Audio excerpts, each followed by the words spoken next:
President al-Assad visits al-Umawyeen power station and congratulates its workers and Syrian workers on their day.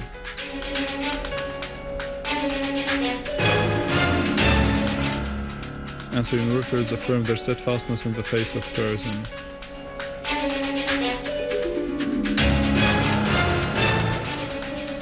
Hezbollah Secretary General asserts that what is happening in Syria aims at removing it from the regional equation.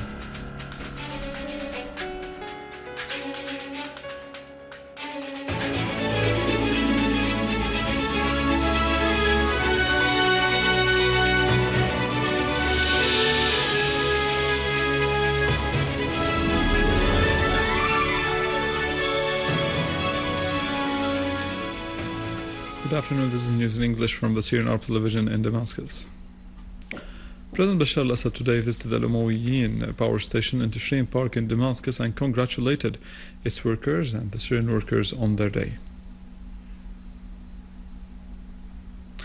The Syrians commemorate Labor Day this year, despite the difficult situation and harsh circumstances ensuing from the current crisis in the country. On this occasion, the Syrian workers have affirmed their steadfastness in face of terrorism and their resolve to shoulder their responsibilities towards the homeland, despite the pain they have suffered and the sacrifices they have offered. The 1st of May anniversary comes this year while Syria is being exposed to the most ferocious war by the forces of aggression, who continue their conspiracy against the peoples who are struggling for their just causes and aspirations. Such forces are represented in the American administration, the Zionist entity and Western governments in collusion with some Arab countries and Turkey and their terrorist tools. The terrorism has not been confined to innocent civilians. It has gone further to target the industrial and economic sectors, systematically destroying infrastructure and economic and services installations. The destruction has been accompanied by stealing the machines and equipment of more than 2,000 industrial establishments in Aleppo, worth 60 billion Syrian pounds. They've been smuggled to Turkey. Touristic installations were also subject to sabotage. For example, in Damascus suburbs only, more than 100 touristic installations were attacked and dropped. The damage exceeded 4 billion Syrian pounds. The workers of about 50% of the industrial installations cannot have access to their place of work. 95% of the 12,000 industrial installations in Aleppo have sustained damage. Work in 70% of the installations has come to a standstill. 2 years have passed since the beginning of the crisis, yet our working class continues its resistance and work to rebuild Syria. It continues the struggle against the enemy's agents and its stand on the side of the citizens of the homeland and their national unity and principles.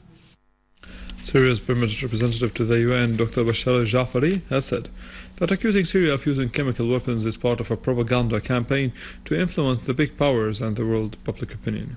In a press conference held in New York, Al-Jaafari said such accusations were not based on compelling evidence. He pointed out that the Syrian government took the initiative in asking for an investigation into the crimes of al-Assal. Al-Jaafari asserted that the chemical materials used in Aleppo came from Turkey, adding that the armed terrorist groups had dropped plastic boxes containing some kind of powder, which was probably a chemical material, among citizens in Saraqib and Idlib suburbs, causing suffocation cases. The terrorists then moved the affected citizens to Turkish hospitals to take advantage of the situation in order to accuse the Syrian government of using chemical weapons. Russian ambassador to Lebanon Alexander Zasypkin has reiterated Russia's absolute rejection of what's being arranged against Syria under the pretext of using chemical weapons. In an interview with the Lebanese Al-Manar channel, Zasypkin said U.S. intervention in Syria on the basis of an international resolution is out of the question, and its intervention outside the UN Security Council would be a major responsibility, which the consequences of which it may not be able to bear.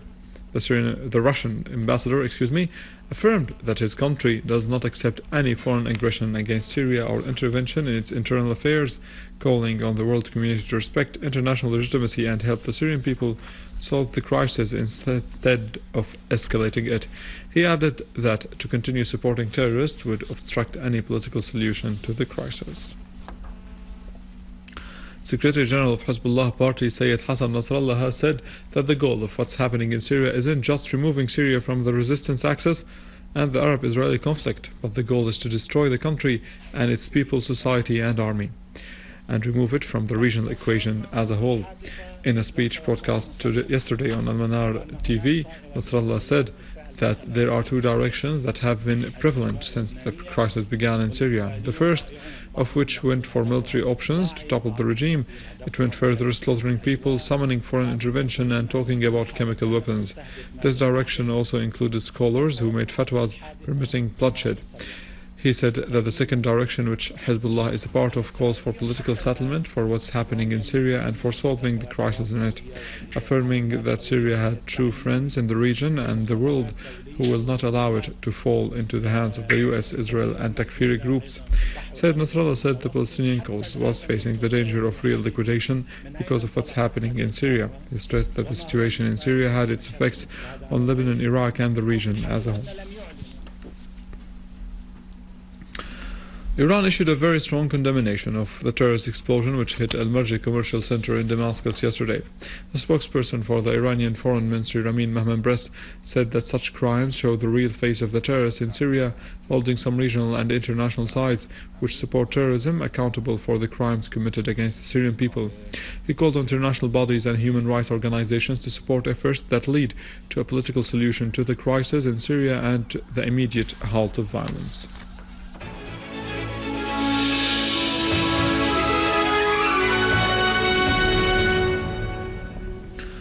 Going to our field developments, in Dar'a, an armed terrorist group tried to assassinate Dr. Walid al-Shahnour, the general director of Dar'a National Hospital, who was wounded in the chest by a sniper's bullet. He was taken to hospital's intensive care unit for treatment.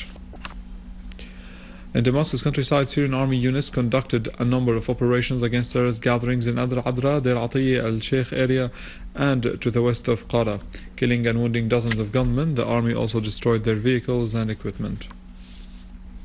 In Hama, army units restored security to Wadi Joz, Masha' and Aleppo Road in Hama after destroying terrorist hideouts and confiscating their ammunition and equipment, which included explosive devices, RPG launchers and heavy machine guns.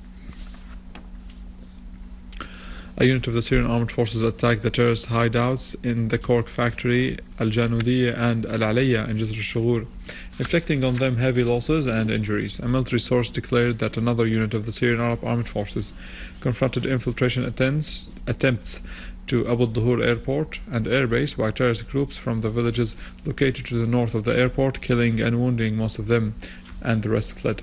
The source also added that the engineering units have dismantled 3 explosive devices between 40 to 50 kilograms of weight, which have been put by terrorists in Ariha highway and prepared to be remotely detonated to target citizens. In Homs, an army unit attacked a terrorist hideout in Karam Shamsham and Jurat al-Shayyah, killing and wounding dozens of terrorists. And in Latakia countryside, army units targeted an armed terrorist group in Ghamam village and eliminated its members, in addition to destroying a number of vehicles used to attack public and private properties.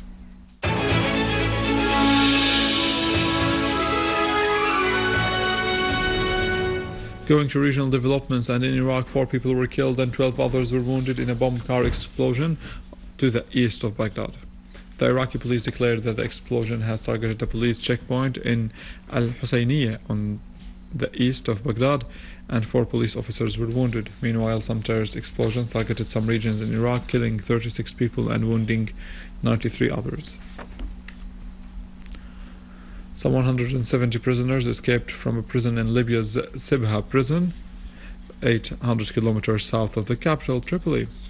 Abu Bakr Hamza, Sibha's local council spokesperson, said that the escape took place after a dispute among the prisoners turned into chaos.